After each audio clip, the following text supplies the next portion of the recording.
अस्सलाम वालेकुम, welcome to binary classroom. और आज की इस क्लास में हम लोग टॉपिक पढ़ने वाले हैं integrated development environment, chapter number 1, introduction to software development, computer science, entrepreneurship. First year का कोर्स हम लोग बेसिकली स्टडी कर रहे हैं।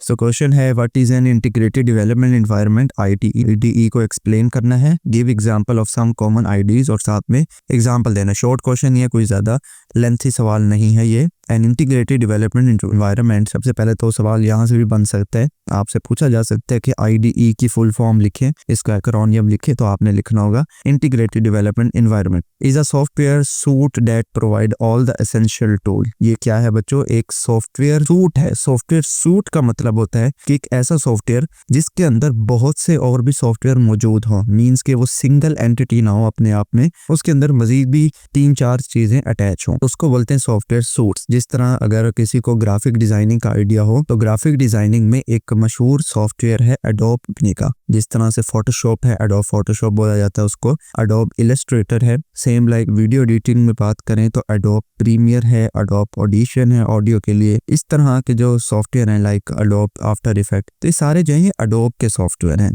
तो इन तमाम सॉफ्टवेयर्स को, चाहे वो वीडियो एडिटिंग का हो, उसके अंदर फोटोशॉप हो, इलस्ट्रेटर हो, प्रीमियर हो, आफ्टर इफेक्ट हो, वगैरह वगैरह, इन सारे सॉफ्टवेयर को इकट्ठे पैकेज में बोला जाता है एडोब सूट। ठीक है, तो कोई भी सॉफ्टवेयर के नाम के आगे सूट लिखा हो तो इसका मतलब ये होता है कि उस सॉफ्टवेयर के अंदर और भी मजीद 4-5 सॉफ्टवेयर हैं जिनका अलग अलग काम है। तो IDE कहता है कि एक सॉफ्टवेयर सूट है that provide all the essential tools for the software development, जिसके अंदर वो तमाम जरूरत के टूल्स होते हैं। किस चीज के लिए? फॉर सॉफ्टवेयर डेवलपमेंट, किसी भी सॉफ्टवेयर को डेवलप करने के लिए, इन वन प्लेस, एक ही जगह। ठीक है, different tools are available in IDE include code editor. कौन कौन से टूल होते हैं कहता है इसमें? जैसे कि कोड एडिटर है जिसके अंदर आप कोड को लिखते हैं, प्रोग्राम को लिखते हैं। दूसरे नंबर पर है कंपाइलर, जिसके अंदर आप अपने प्रोग्राम को ट्रांसलेट करते हैं। कंपाइलर के मुतालिक लास्ट लेक्चर में हम लोग पढ़ चुके हैं कि क्या काम होता है इसका।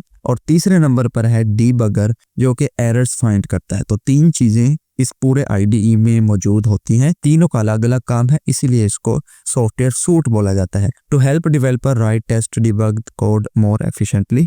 कॉमन IDEs कौन कौन सी हैं? एक तो है विजुअल स्टूडियो, जो कि बहुत फेमस है, इस्तेमाल होता है। C# लैंग्वेज है एक, उसकी डेवलपमेंट के लिए, और C++ की जो लैंग्वेज है उसकी भी डेवलपमेंट के लिए यही विजुअल स्टूडियो इस्तेमाल होता है। और दूसरा है पाइचान। पाइचान खास तौर पर पाइथन के कोड को लिखने के लिए इस्तेमाल होता है। विजुअल स्टूडियो जो है वो कुछ इस तरह का इसका विजुअल होता है। ये उसका लोगो होता है, माइक्रोसॉफ्ट विजुअल स्टूडियो, और ये उसका इंटरफेस होता है। अब इस इंटरफेस के पीछे वाली जो स्क्रीन है, इसके अंदर बेसिकली ये कोड एडिटर, कंपाइलर और डिबगर मौजूद होते हैं। लेकिन स्क्रीन के ऊपर क्योंकि ये अभी वेलकम विंडो आ रही है तो इसलिए वो दिख नहीं रहा। लेकिन सॉफ्टवेयर जो है वो ये होता है। मुझे आपको बुनियादी तौर पर ये लोगो दिखाना था कि इस तरह का इसका इंटरफेस होता है, ताकि अगर किसी ने यूज़ भी करना है तो वो जाके इंटरनेट पर जब सर्च करेगा तो उसको मिल जाएगा इजीली कि ये वाला वो सॉफ्टवेयर है जो हमने इंस्टॉल करना है। दूसरे नंबर पर पाइचान, मैंने आपको बताया पाइचान किस लिए इस्तेमाल होता है? पाइथन के लिए। तो पाइचान का इंटरफेस कुछ इस तरह से होता है। इसके अंदर देखें, ये पाइथन का लोगो भी आपको नजर आ रहा है। पाइथन का भी चैप्टर नंबर 2 आएगा, तो वहां पर हम भी इन चीज़ों को कवर भी करेंगे, प्रैक्टिकल भी देखेंगे। तो पाइथन जो है वो बेसिकली पाइथन के कोड को लिखने के काम आता है। ये सारा जो कोड है ये पाइथन लैंग्वेज में लिखा गया है। और इसी के नीचे देखें, ये वाली जो जगह है ना, ये अगर आप इस जगह को कवर करें, ये डिबगर चल रहा हो। ये जो रेड बॉक्स है ना, ये अभी डिबगर चल रहा है। रेड बॉक्स पे क्लिक करेंगे तो डिबगर स्टॉप हो जाएगा, मीन्स कि ये एरर्स फाइंड करना बंद कर देगा। डिबगर की सबसे बड़ी निशानी ये होती है कि अगर आपके प्रोग्राम में डिबगर चल रहा हो ना, तो जिस लाइन पे आपका कर्सर होता है, जैसे यहाँ पर ये लाइन हाईलाइट हुई है ना, इसका कर्सर यहाँ पर है, तो इस लाइन के आगे अगर आप देखेंगे तो आपको रेड कलर का ये सर्कल नजर आ रहा होगा। इसका मतलब ये डिबगर चल रहा है, लाइन बाय लाइन डिबगर में वो कोड चलता है। और कंपाइलर जो है वो नजर नहीं आता, क्योंकि वो इस लिखे गए कोड को कन्वर्ट कर रहा होता है मशीन लैंग्वेज में 0-1 में, तो वो नजर नहीं आता विजुअली, वैसे इसके अंदर मौजूद होता है। नेक्स्ट आ जाए, एक और शॉर्ट क्वेश्चन है, what are online and offline computing platform. जिस तरह अभी हमने IDE का टॉपिक पढ़ा, क्या काम करता है? वो एक सॉफ्टवेयर है जो कि प्रोग्राम को लिखने में आपकी मदद करता है।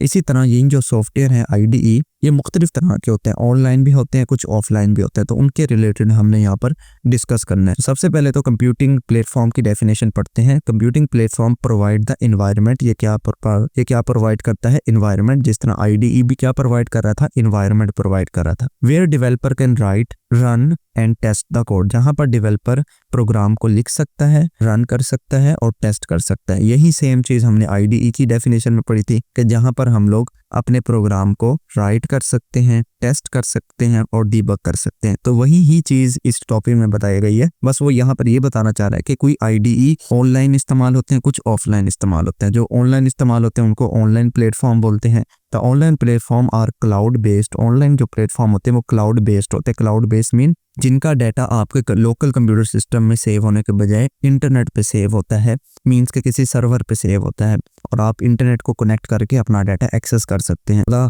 So the online platform are cloud-based development environment that are accessible through the internet using a web browser। किसी भी वेब ब्राउजर के जरिए आप लोग इंटरनेट का इस्तेमाल करते हुए अपने उस डाटा तक, उस डेवलपमेंट इन्वायरमेंट तक एक्सेस कर सकते हैं। The developer can write, run and test the code directly in the web browser। इसका सबसे बड़ा फायदा क्या है कि आपको सॉफ्टवेयर तो एक तो इंस्टॉल करने की जरूरत नहीं है, उसको सेटअप करने की जरूरत नहीं है। आप डायरेक्टली अपने इंटरनेट से, जो गूगल है आपका, उस गूगल के अंदर इस एडिटर की मदद से, इस प्लेटफॉर्म की मदद से आप अपना कोड लिख भी सकते हैं, चला भी सकते हैं और उसको टेस्ट भी कर सकते हैं। ठीक है, विदाउट इंस्टॉलिंग, इंस्टॉल किए बगैर। जिस तरह से एक हमारे पास फेमस सॉफ्टवेयर है रैपलेट। तो रैपलेट जो है वो कुछ इस तरह का होता है सॉफ्टवेयर। देखें ये इंटरनेट पे ओपन हुआ है, ये क्रोम की ब्राउजर स्क्रीन है। तो देखिए replit.com ये वेबसाइट का लिंक है। इस पे आप जाएंगे, अकाउंट बनाएंगे तो आपको एक बनाया इस तरह से एक IDE मिल जाएगा। ठीक है, देखें वैसे ही दिखने में है IDE जिस तरह मैंने आपको तस्वीर में भी दिखाया था। तो यहाँ पर ये इसका टेक्स्ट एडिटर है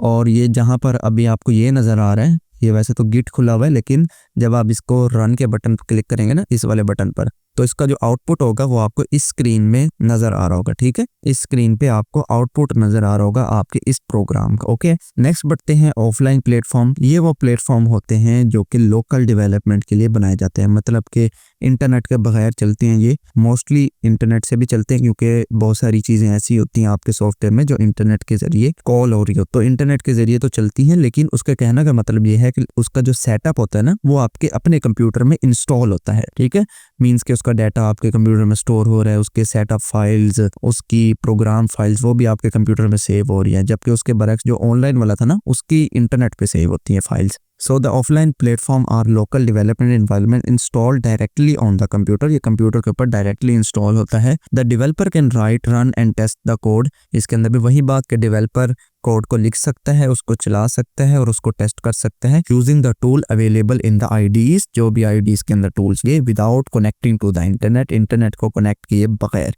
ठीक है, तो इंटरनेट को कनेक्ट किए बगैर अगर आप डेवलपमेंट कर सक रहे हैं तो ऐसे प्लेटफॉर्म को बोलते हैं ऑफलाइन प्लेटफॉर्म। इंटरनेट की मदद से अगर आप अपना सॉफ्टवेयर डेवलप कर रहे हैं तो उसको बोलते हैं ऑनलाइन प्लेटफॉर्म। अब जो ऑफलाइन प्लेटफॉर्म है इसकी भी दो हमारे पास फेमस प्लेटफॉर्म है। एक है विजुअल स्टूडियो कोड, इसकी मैं आपको डायग्राम दिखा चुका हूं, और पाइथन, इसकी भी आपको डायग्राम दिखा चुका हूं। अब जो फेमस हमारे पास ऑफलाइन प्लेटफॉर्म है वो है विजुअल स्टूडियो कोड। इसकी भी इमेज आपको मैं दिखा चुका हूं माइक्रोसॉफ्ट विजुअल स्टूडियो कोड की। और दूसरा है पाइथन, जिसके अंदर पाइथन की कोडिंग होती है, इसकी भी इमेज आपको मैं दिखा चुका हूँ। सो इतना सा ये हमारा लेक्चर था। आई होप आपको ये वीडियो अच्छी लगी होगी। अगर वीडियो पसंद आई हो तो इस वीडियो को लाइक करते हैं। चैनल को बगैर सब्सक्राइब किए देख रहे हैं तो चैनल को भी जरूर से सब्सक्राइब करें। मिलते हैं किसी नेक्स्ट वीडियो में, तब तक के लिए अल्लाह हाफिज।